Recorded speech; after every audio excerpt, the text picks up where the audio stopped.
आप सभी को नए साल की बहुत बहुत शुभकामनाएं।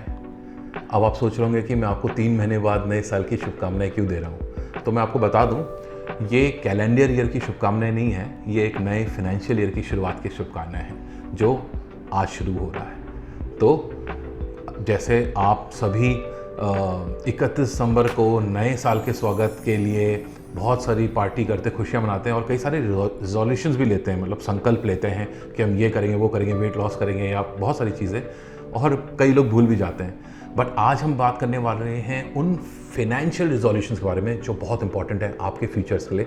तो कोशिश करें कि इन रिजोल्यूशंस को ना तोड़ें और बहुत सीरियसली लें। तो आइए आगे बढ़ते हैं।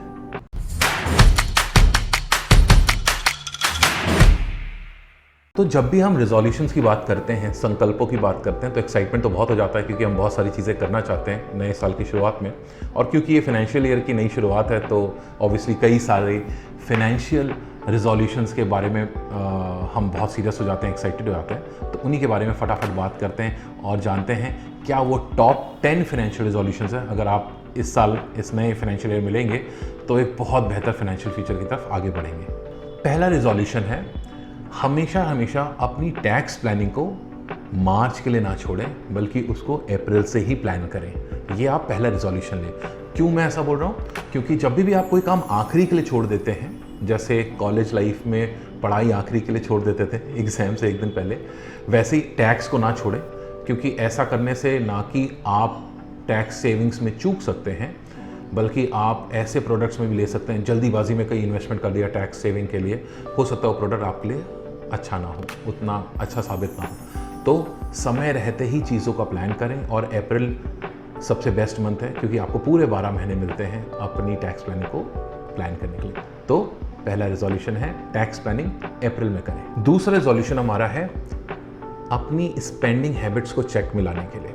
देखिए, जब भी हम कोई बिंज शॉपिंग कर देते हैं या कहीं पे भी कुछ पैसा खर्च कर देते हैं तो कई बार बाद में बहुत अफसोस होता है, बहुत गिल्टी फीलिंग होता है, अरे यार बेकार में ख़रीद लिया, खर्च कर लिया पैसा, ये पैसे कुछ और यूज़फुल तरीके से कहीं पे सेव हो सकता था या हम कुछ और कर सकते थे। तो अगर आप भी इन चीज़ों से परेशान हैं तो ये रिजोल्यूशन आपको उन स्पेंडिंग हैबिट्स को, जो कि शायद अभी बिल्कुल सही ना हो, उसको ठीक करने में हेल्प करेगा। आप ये कैसे कर सकते हैं? आप बस 2 लिस्ट बना सकते हैं अपने सारे एक्सपेंसेस की। एक तरफ आप लिखिए कमिटेड एक्सपेंसेस। कमिटेड एक्सपेंसेस क्या होते हैं? जैसे कि आपकी EMIs, स्कूल फीस बच्चों की, आपके ग्रॉसरी बिल्स, तो ये आपके, अगर आप कहीं रेंट देते हैं तो वो भी, तो ये सब आपके कमिटेड एक्सपेंसेस, मतलब ये एक्सपेंस जाने ही जाने, एक तय तारीख को आपको हर महीने करने।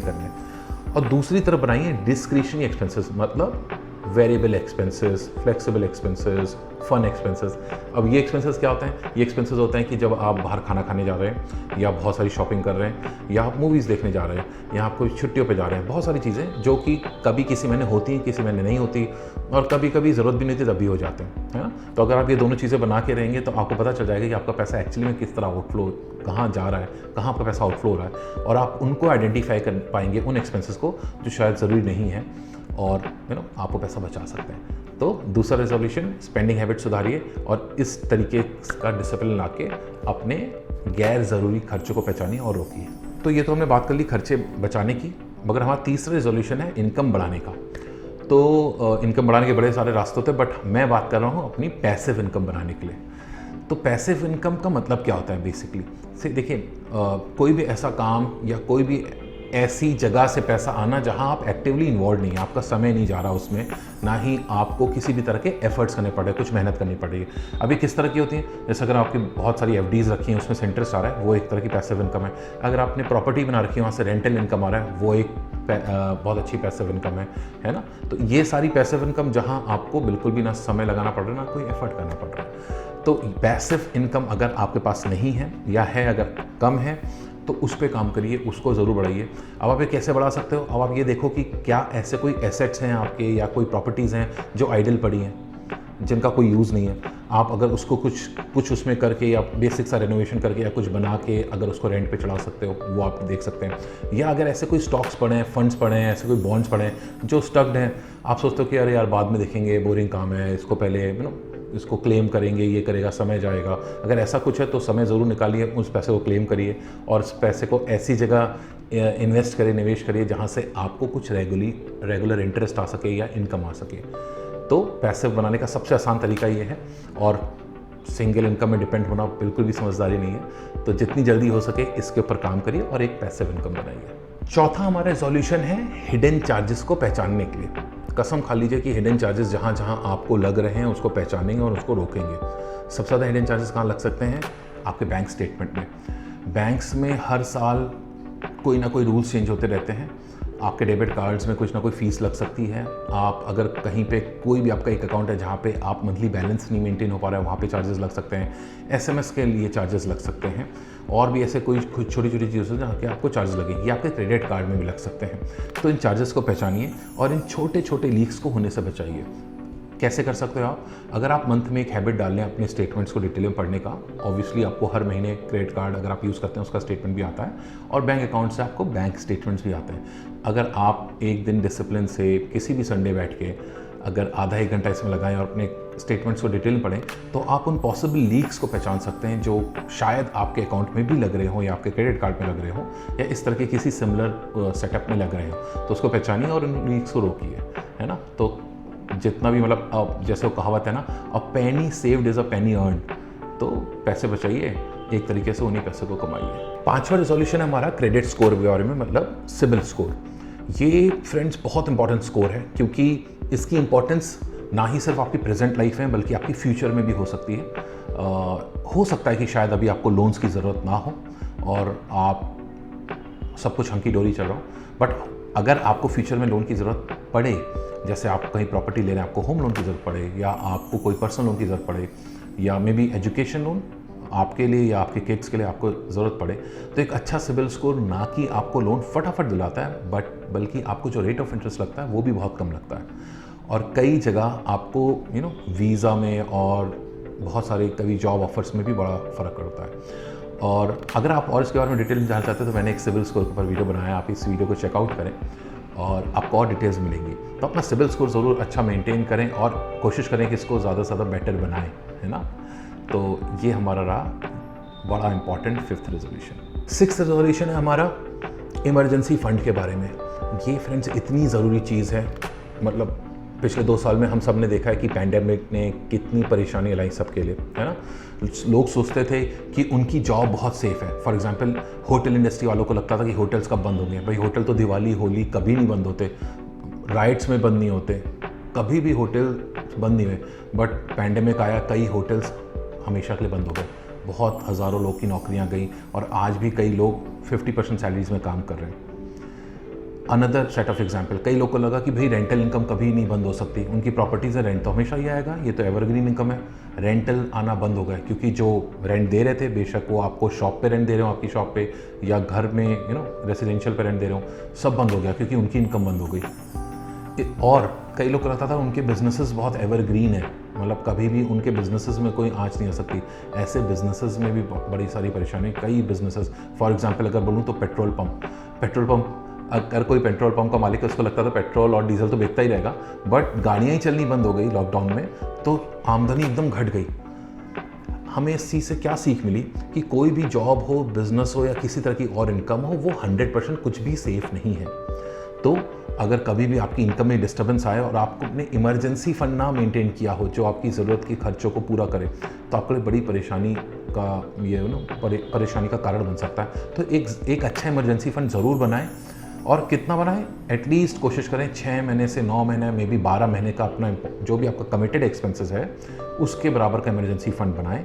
और इस इमरजेंसी फ़ंड को हमेशा सेफ़ स्कीम्स में, सेफ फंड्स में ही रखें। इसके साथ बिल्कुल भी एग्रेसिव इन्वेस्टमेंट्स में प्ले मत करें। तो ये हमारा बहुत इंपॉर्टेंट रेजोल्यूशन है। इस रेजोल्यूशन को तो ज़रूर मेंटेन करिएगा, इसको बिल्कुल भी मत तोड़िएगा। 7th रेजोल्यूशन है हमारा इंश्योरेंस के बारे में, प्रोटेक्शन के बारे में। और जब इंश्योरेंस का नाम आता है तो कई लोग कतराते हैं कि नहीं इंश्योरेंस नहीं चाहिए हमें, है ना, इंश्योरेंस पॉलिसी हमें नहीं चाहिए, हम ले चुके हैं। बट इंश्योरेंस को सिर्फ आप इंश्योरेंस की तरह देखते हुए अपने फैमिली के प्रोटेक्शन की तरह देखिए। और पिछले 2-3 सालों में देख रहा है, उससे पहले भी कई बार ऐसे एग्जाम्पल्स आए हैं जहाँ हमें लाइफ इंश्योरेंस और हेल्थ इंश्योरेंस की इंपॉर्टेंस पता चली है। और ये क्यों ज़रूरी है? देखिए मेडिकल इन्फ्लेशन समय के साथ बढ़ता जा रहा है। जो सर्जरीज़ कुछ साल पहले 5 लाख की होती थी आज शायद 10 लाख की हो रही हैं। दवाइयों के रेट्स बढ़ते जा रहे हैं, नए नए तरह के ड्रग्स आ रहे हैं, इंस्ट्रूमेंट्स आ रहे हैं और हर तरह का मतलब नई टेक्नोलॉजी आएगी, नए तरह की दवाइयाँ आएंगी, नई तरह की फैसिलिटीज़ आएंगी, तो ऑब्वियसली दाम तो बढ़ेंगे।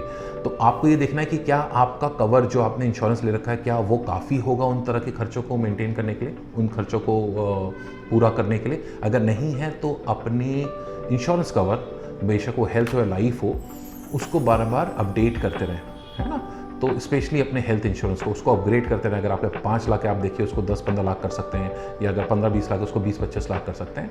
बट अपने फैमिली साइज़ को देखते हुए और एक मेडिकल इंश्योरेंस को देखते हुए कोशिश करिए अपने मेडिकल इंश्योरेंस को भी बराबर आप अपग्रेड करें। ये दिस इज़ वेरी इंपॉर्टेंट। और भाई सबसे बड़ा अगर लीक आपकी पॉकेट में आ सकता है तो वो मेडिकल बिल्स हो सकता है ना। सबसे बड़ी अर्जेंसी जो लाइफ में आ सकती है वो मेडिकल से रिलेटेड ही आ सकती है। अगर आपके पास एक अच्छा मेडिकल इंश्योरेंस है तो आप बहुत कई सारी फाइनेंशियल परेशानियों से बच सकते हैं। तो इस रेजोल्यूशन को भी बिल्कुल गांठ बांध के रख लें और इसको बिल्कुल भी ना तोड़ें, बिल्कुल पूरा करें। 8वां रेजोल्यूशन है हमारा अपने गोल्स को, फ्यूचर गोल्स को प्लान करने के लिए। Plan for your future goals, उनको प्लान करिए और उस पर इन्वेस्ट भी करिए। साल की शुरुआत हो रही है तो शुरुआत सबसे अच्छा समय होता है, सबसे एक्साइटिंग टाइम होता है जहां अपने गोल्स को रिविज़िट कर सकते हैं। गोल्स जैसे बच्चों की पढ़ाई, आपका अपना रिटायरमेंट, या आप नया घर लेना चाहते हैं, अपग्रेड करना चाहते हैं, ऐसे कई सारे गोल्स हो सकते हैं। तो अपने गोल्स को रिविज़िट करें और देखें क्या गोल पूरा करने में कितना आपके पास समय बचा है और कितना पैसा और चाहिए। उसके हिसाब से अपना इन्वेस्टमेंट प्लान बनाएं। और ये जल्दी से जल्दी क्यों करें? क्योंकि आप जितनी जल्दी निवेश करेंगे उतनी जल्दी उसका में कंपाउंडिंग का असर आएगा और आप अच्छे तरीके से एक अच्छा खासा पैसा बचा पाएंगे।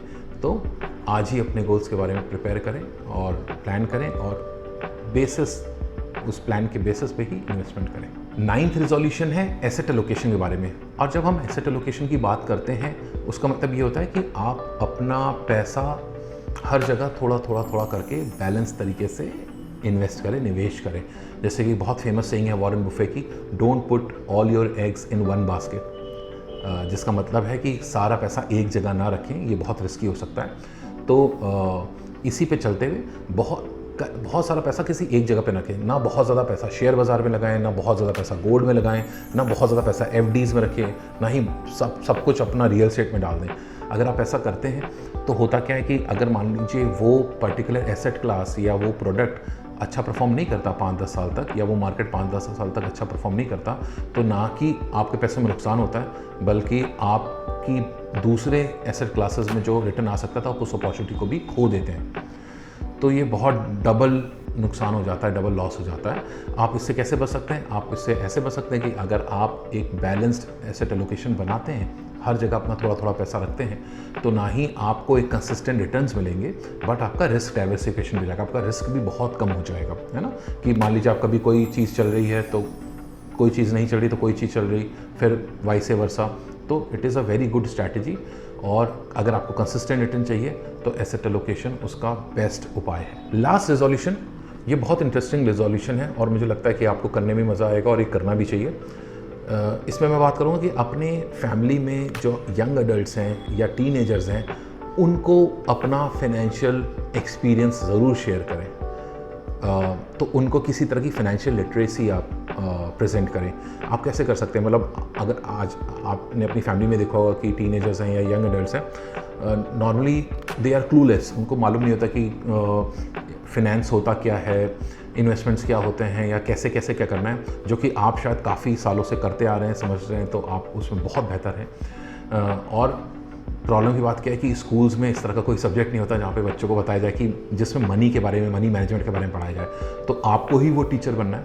तो अब बच्चों को या यंग एडल्ट्स को वो ज़रूर बताएं, या somebody who has just started his career, अगर ऐसा कोई है तो उनको ज़रूर बताएं कि इन्वेस्टमेंट होते क्या हैं, जल्दी इन्वेस्टमेंट करने से फ़ायदा क्या होते हैं। अगर तो कोई माइनर भी है तो आजकल माइनर के पैन कार्ड्स खुल जाते हैं और उनके पेरेंट्स लाइव गार्जियन अकाउंट खोल के, गार्जियनशिप अकाउंट खोल के उनके नाम से छोटी छोटी SIPs भी इशू कर सकते हैं, जिससे उनको इन्वॉल्व कर सकते हैं मनी मेकिंग प्रोसेस में, मनी मैनेजमेंट प्रोसेस में। और ये लॉन्ग टर्म के लिए उनके लिए one of the best gifts होगा जो आप उनको दे सकते हैं, फाइनेंशियल लिटरेसी। तो ये ज़रूर करें। और इस साल से ये एक फाइनेंशियल लिटरेसी का बहुत बड़ा गिफ्ट बच्चों को या यंग एडल्ट्स को अपनी फैमिली में ज़रूर दें, और बड़ी सीरियसली निभाएं इस पर्टिकुलर रेजोल्यूशन को। तो ये थे टॉप 10 फाइनेंशियल रेजोल्यूशंस जिससे आप अपने ही नहीं बल्कि अपनी फैमिली के लिए एक बेहतर फाइनेंशियल फ्यूचर इंश्योर कर सकते हैं। अगर आपने 10 के 10 रेजोल्यूशन रखे और कंटिन्यू किए, उनको निभाया भी। बड़ा मुश्किल होता है रेजोल्यूशंस रख के रखना आसान होता है, निभाना मुश्किल होता है। तो अगर आप दोनों चीज़ कर पाए तो it would be really amazing. And फिर से मैं आपको नए साल की बहुत बहुत शुभकामनाएं देता हूँ। आशा करता हूँ कि ये फाइनेंशियल ईयर आपके लिए बहुत ज़्यादा सुख और समृद्धि लाए और आप बहुत सारे पैसे बनाएं, एक्टिवली भी और पैसिवली भी, मतलब अपने जॉब और बिज़नेस से भी और अपने इन्वेस्टमेंट से भी। इसी आशा के साथ ये वीडियो ख़त्म करते हैं। अगर आपने इस चैनल सब्सक्राइब नहीं किया तो सब्सक्राइब ज़रूर कर लिया और लाइक कमेंट करके अपना फीडबैक शेयर करें। हमें बहुत खुशी होगी आपका फीडबैक जानने में। तो keep watching, keep learning, keep supporting. Have a good day, have a good year.